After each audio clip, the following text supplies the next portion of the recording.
Hey everyone, just wanted to get this up so you guys would have to study for the weekend. We're basically going to go through the test review.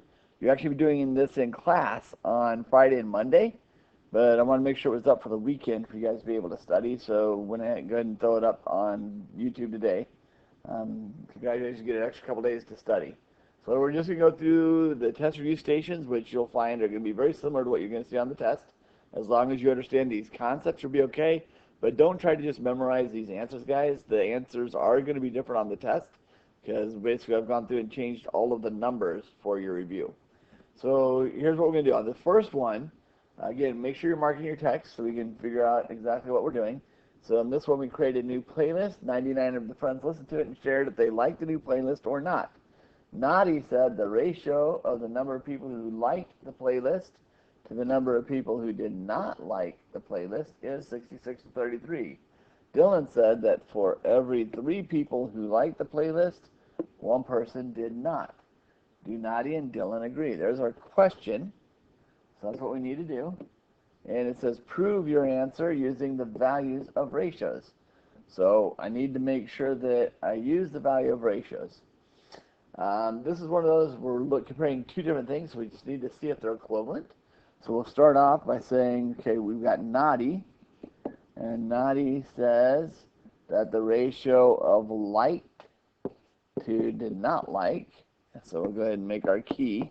L is like, N is don't like, was 66 to 33. We also have Dylan, and Dylan said that the ratio of like to not like,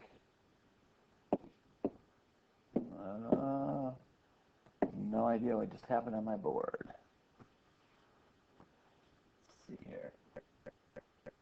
Back to the pen. Good, that works. Like to not like was 3 to 1. So because it's the definition of the values of the ratios, technically, if you look at the definition that I gave you on one of the very first days we got started talking about ratios, it says that they have the same value if they simplify to the same number. But we also gave you the options of doing a tape diagram, or you could also do cross multiplying. Any of those will work. I'm going to go ahead and demonstrate. I'll go ahead and demonstrate all 3 of them. So the one that I would personally use on this would be reducing to see if they go to the same value, because I can see both of those. I can divide by 33, makes the math pretty easy. I mean, is it Naughty? It was a 2 to 1. Dylan's a 3 to 1, so I already know that they do not agree. Dylan's number is higher than what Naughty is saying. The other way we could have done is put the values, and again, normally when I'm talking about ratios and I say values, that's saying make it into a fraction. And I'm going to say that 66 over 33 equal 3 over 1. This is where we cross multiply. So that gives me 99 and 66. I can see that the numbers are not equal, and technically this one is actually larger. The other option would have been to do a tape diagram. Easy way to do this one, would have been go ahead and do a tape diagram for Dylan, because his is in simplest form on this side. Use the ratio constant from Naughty's, which we could see because the 1 has a 33, meaning my ratio constant was a 33. And this was like to not like. If I do a ratio constant of 33, I can see that it came out 99 to 33, which is not what Naughty said. So all 3 of those show that they do not agree. They do not agree. There's my full sentence answer. Okay, that one should be pretty straightforward. Again, I don't care which way you do it as long as you're showing your work. You can use the equivalent ratios. I can use cross multiplying, or I can use a tape diagram. Any of those 3 options work. Pick the one you like the most and go with it. Okay, station 2. This one's kind of a little extended, so bear with me on this one. Alyssa's extended family is staying at the lake house this weekend for a family reunion.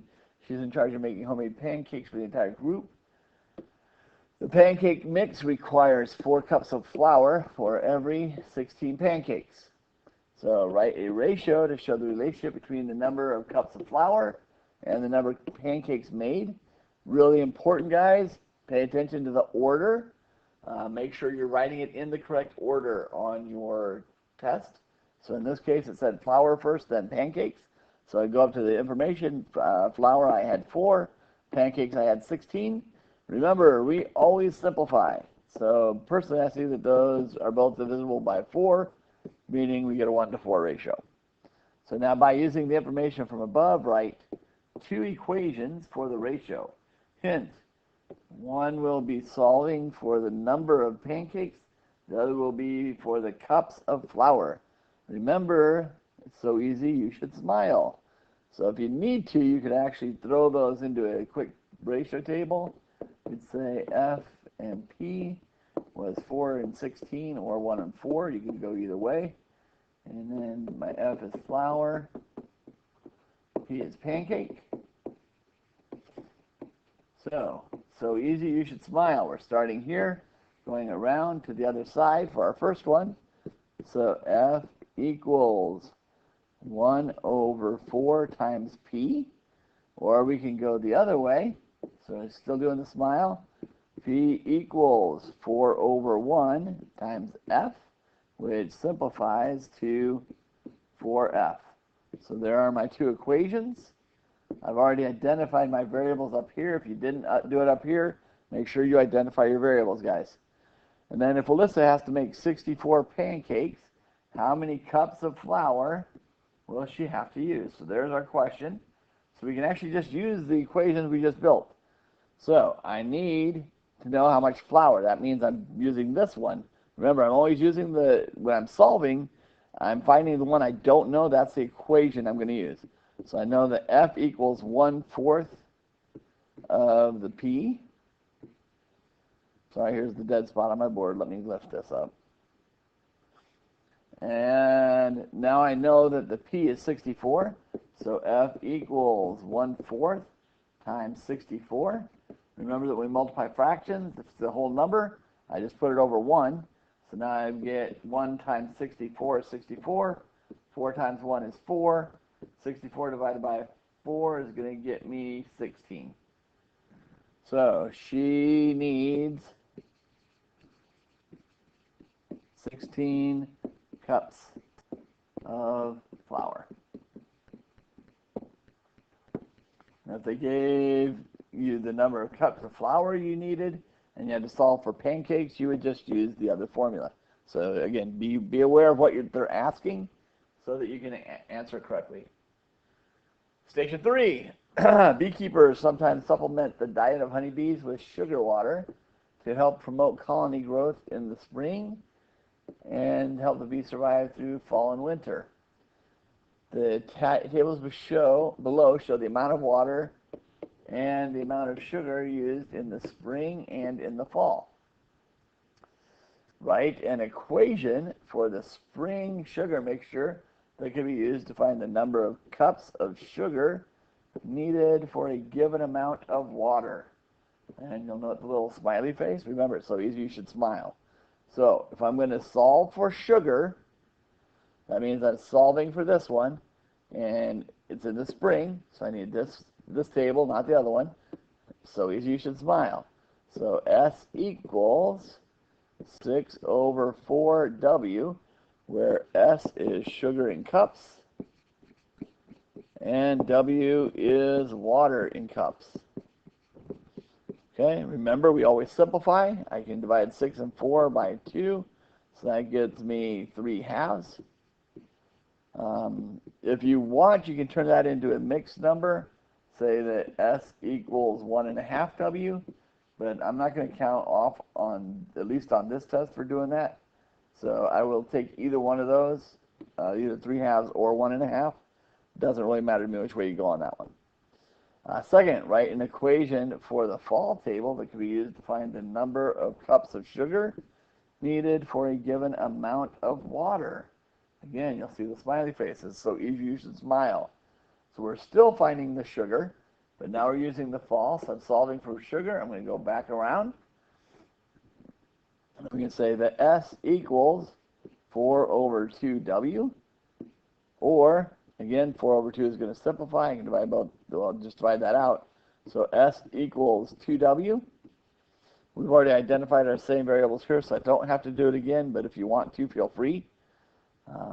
Let me again extend the page to rewrite that. So S equals 2W would be my final answer on this one. So using the fall sugar to water ratio, how many cups of sugar will be needed for 23 cups of water?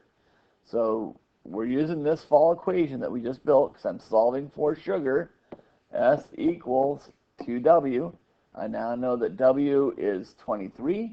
So I substitute that value in. So 2 times 23, S equals 46. So my full sentence answer, you will need 46 cups of sugar.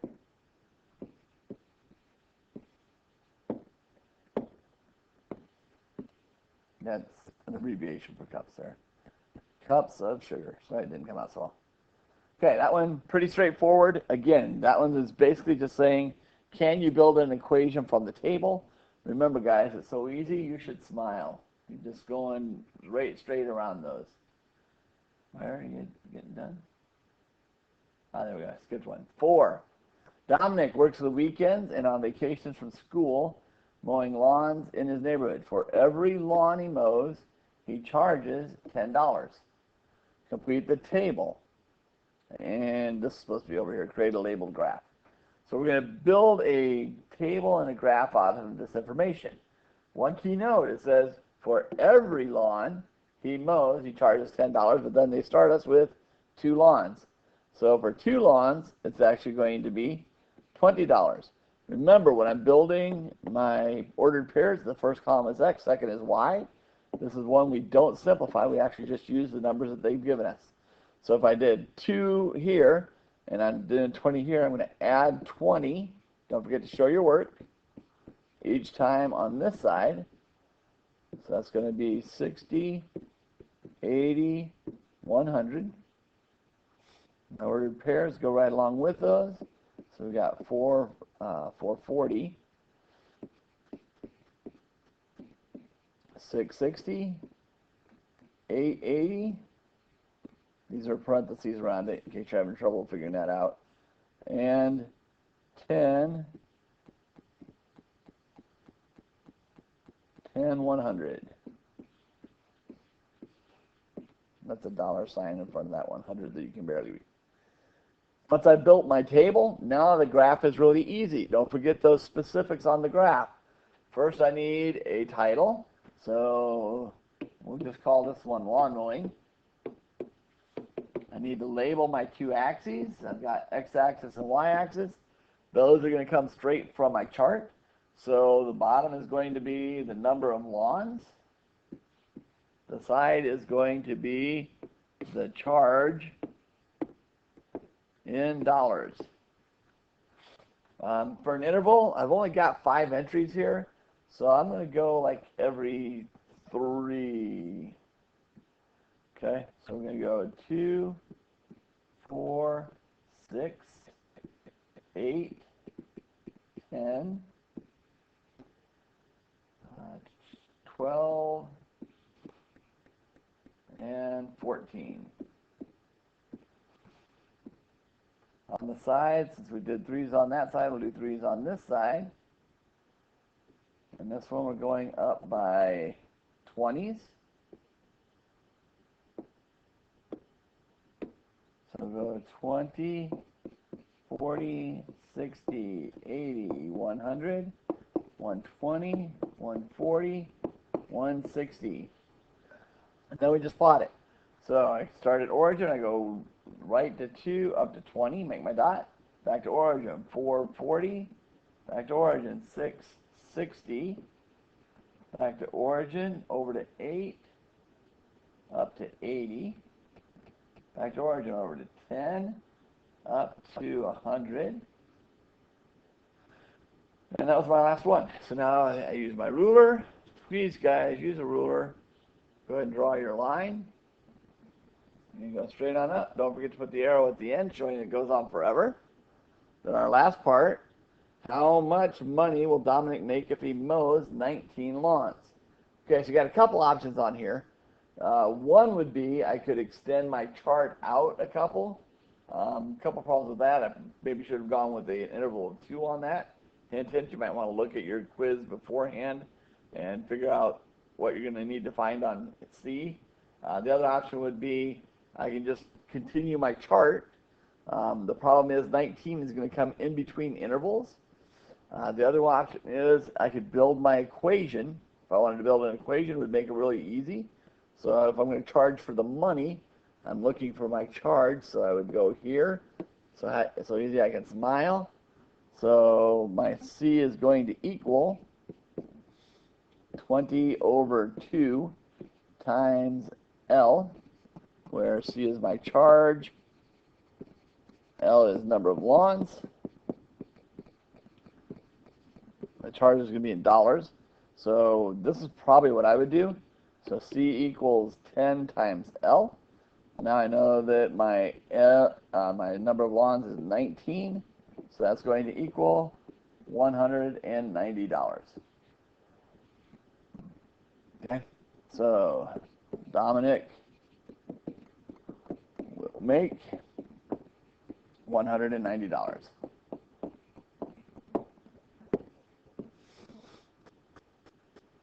Okay, last page. 2, there's the answers that you'll see on when we go there.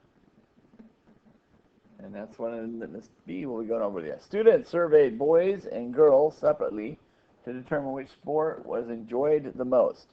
After completing the boy survey, it was determined that for every 4 boys who enjoyed soccer, 7 boys enjoyed basketball. The girl survey had a ratio of the number of girls who enjoyed soccer to the number of girls who enjoyed basketball of 9 to 2. If the same number of boys and girls were surveyed and 80 boys enjoy soccer, how many girls enjoy each sport? So I need to be sure I have both of those. There is my ultimate question. I'll be honest with you guys, the easiest way to solve this one is going to be a tape diagram. So I've got 2 things I'm looking at. I've got the boys and I've got the girls. For boys, we're looking at a ratio of 4 boys to 7 boys for soccer to basketball. So S is soccer, B is basketball, and we've got a tape diagram. We're going to have 4 and then 7. So 1, 2, 3, 4, 5, 6, 7. And that's going to be soccer to basketball. Don't ask me why my pen just changed. Sometimes this smartboard truly is ghosted on me. For my girls, and guys, please go ahead and do both tape diagrams before you try to get into solving. It's going to make it a lot easier for you because you're not going to get caught up in numbers. On the girls' side, we saw soccer to basketball was 9 to 2. So he gave us the ratios in the same order. And you might want to make sure of that. Don't get confused on that. And then for the girls, we have a soccer of 9 to basketball, which is only 2. So I do 2, 1, 2, 3, 4, 5, 6, 7, 8, 9. Okay? Now we've got to look at that last. Remember, they've got to give you a third piece of information. In this case, it's that 80 boys enjoyed soccer. So that's really key because I need to figure out how many I'm dividing by to get my ratio constant. So if I look at my 80, I go to the boys tape diagram. I say, okay, there's 4 that like soccer, so I'm going to divide by 4. That's going to get me 20. So my ratio constant is 20, meaning every single box now gets a 20 in it. Now, one of the big keys here, and although it may not seem like much while you're reading it, it's really important. We have the same number of boys and girls who were surveyed. That means that ratio constant also goes to the back side because I had 11 boxes for boys and 11 boxes for girls. With the same number, that means my ratio constant is the same before and after. So I now have 9 boxes of 20, meaning there were 180 girls who liked soccer. 2 boxes of 20 means there were 40 girls who liked basketball. Don't forget to put it into a full sentence. And remember, I had to how many girls enjoy each sport. So there were 180 girls who enjoy soccer and 40 boys who enjoy, girls, 40 girls who enjoy basketball. So guys, hopefully you feel like that was pretty easy. Again, your test is going to be basically just like this. We do have an additional hidden bonus question on the test. Just give you a hint for those of you that are willing to listen to the video. You're much better off using a tape diagram on the bonus. Pay attention to the verbiage. Remember what that more than, less than, total means when you're looking at that tape diagram and judging the boxes. Okay? Good luck, guys. Look forward to seeing you on Monday. Bye-bye.